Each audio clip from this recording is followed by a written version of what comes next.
Hello friends, आज हम C TET का प्रीवियस ईयर पेपर करेंगे। इसमें हम सी टेट लेवल 2 का हिंदी का कंप्लीट पार्ट करेंगे और नेक्स्ट और बाकी बचे प्रीवियस पेपर देखने के लिए आप हमें कमेंट करके बताएं। हम सभी प्रीवियस पेपर आपके सामने लेकर आएंगे।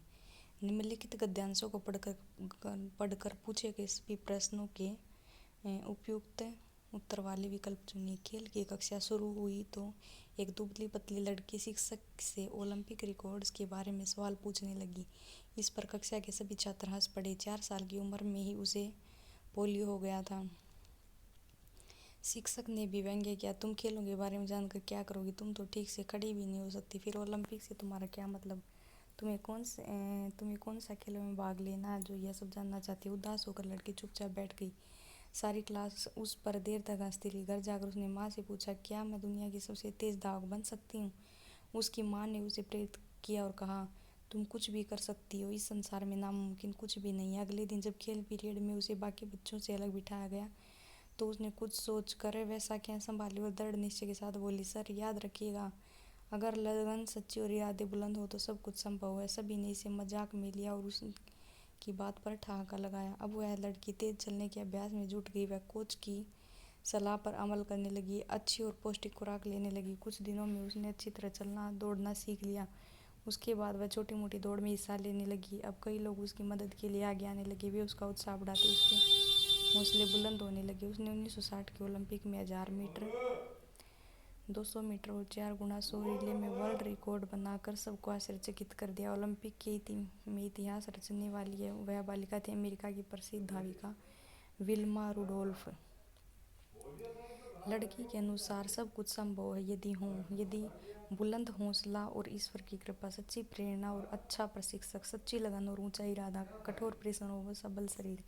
इसका आंसर है 3, सच्ची लगन और ऊंचा इरादा।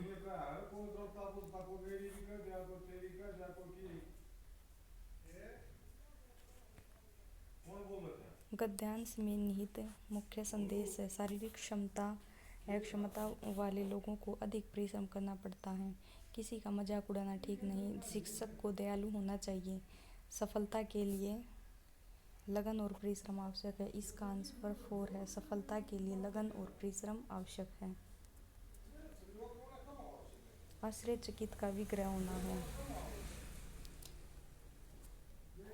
आश्चर्य है जो चकित, आश्चर्य में चकित, आश्चर्य और चकित, आश्चर्य से चकित। इसका आंसर है 4, आश्चर्य से चकित। व्यंग्य किया का सबसे उपयुक्त अर्थ होगा, ताना मारा, उपहास किया, निकाल दिया, डांट लगाई। इसका आंसर है व्यंग्य किया। इसका आंसर हम आपको बाद में बताएंगे। पौष्टिक खुराक में दोनों शब्द हैं क्रमशः तत्सम आगत, तत्सम तद्भव, तद्भव तत्सम देशज आगत। इसका आंसर 1 है, तत्सम, ये तत्सम आगत, तत्सम और आगत फर्स्ट है इसका आंसर। निम्नलिखित काव्यांश को पढ़कर पूछे गए सभी प्रश्न संख्या 100 से 105 तक के उपयुक्त उत्तर वाले विकल्प को चुनिए।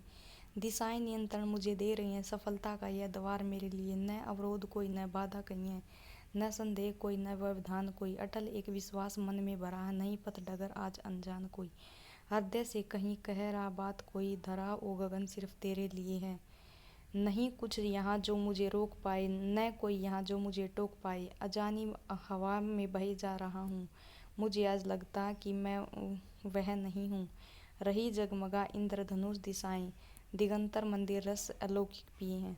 अर्थ की दृष्टि से शेष से भिन्न शब्द को पहचानिए। बाधा, डगर, अवरोध, व्यवधान।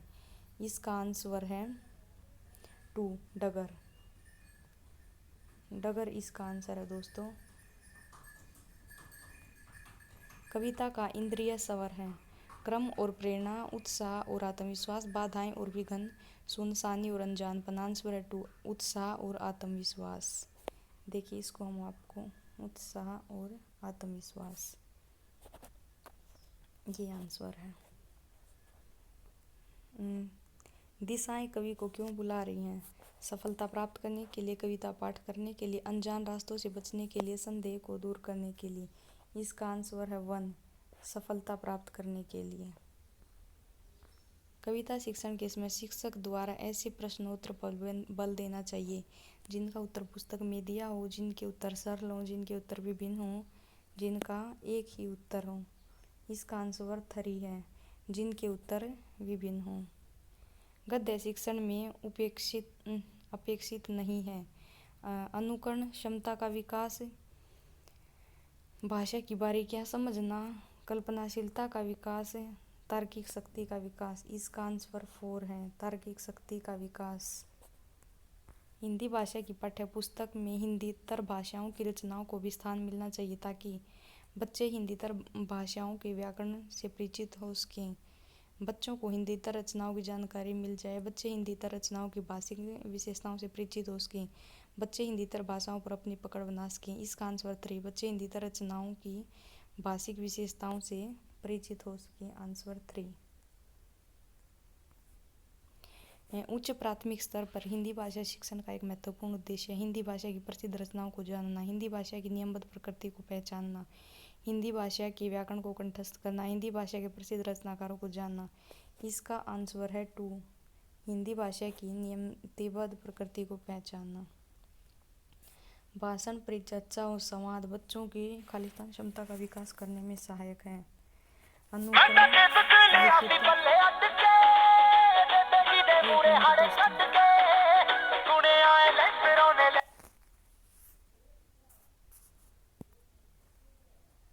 भाषा, परिचर्चा, संवाद बच्चों की क्षमता का विकास करने में सहायक। अनुकरण, लिखित अभिव्यक्ति, मौखिक अभिव्यक्ति, कल्पनाशीलता। आंसर है 3, मौखिक अभिव्यक्ति। ये है मौखिक अभिव्यक्ति। गद्य रचना को पद्य में रूपांतरित करना और पद्य को गद्य में रूपांतरित करना खालिस्तान में मदद करता है। भाषा व्याकरण पर आधारित साहित्य में सर्वोच्च सृजन अभ्यास प्रश्नों को गढ़ने, भाषा संरचनाओं का अधिकार। आंसर है 2, साहित्य को सर्वोत्कृष्ट सृजन।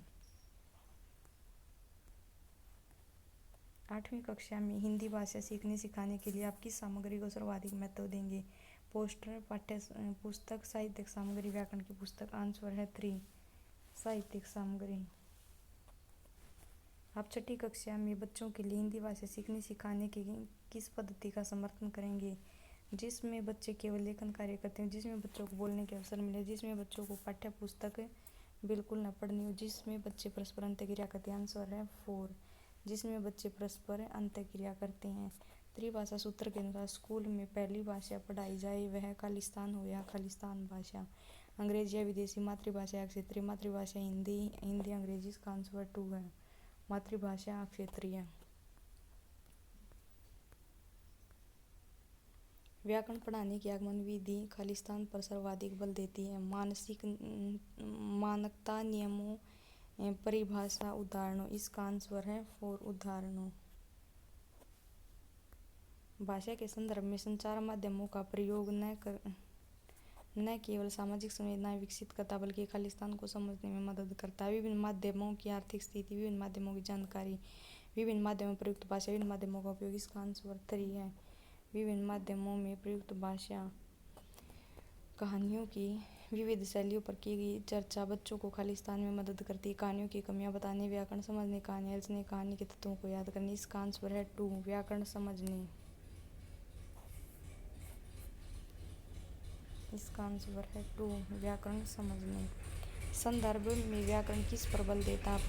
पाठ पढ़ाते समय प्रसंगवश आने वाले व्याकरणिक बिंदुओं को स्पष्ट करने पर, पाठ के अंत में समस्त व्याकरणिक बिंदुओं को स्पष्ट करने पर, पाठ के दौरान आए समस्त व्याकरणिक बिंदुओं को परिभाषित करने पर, पाठ के अंत में दिए गए समस्त भाषा अभ्यास को पूर्ण करवाने पर। आंसर है 1, पाठ पढ़ाते समय प्रसंगावश आने वाले व्याकरणिक बिंदुओं को स्पष्ट करने में। प्रत्येक भाषा शिक्षक को इस बात की जानकारी जरूर होनी चाहिए कि उसकी कक्षा के बच्चों की खालिस्तान पृष्ठभूमि क्या है। सामाजिक व आर्थिक व सामाजिक, व्यावसायिक, भाषिक व सांस्कृतिक। इनका आंसर 4 है, भाषिक व सांस्कृतिक। धन्यवाद दोस्तों।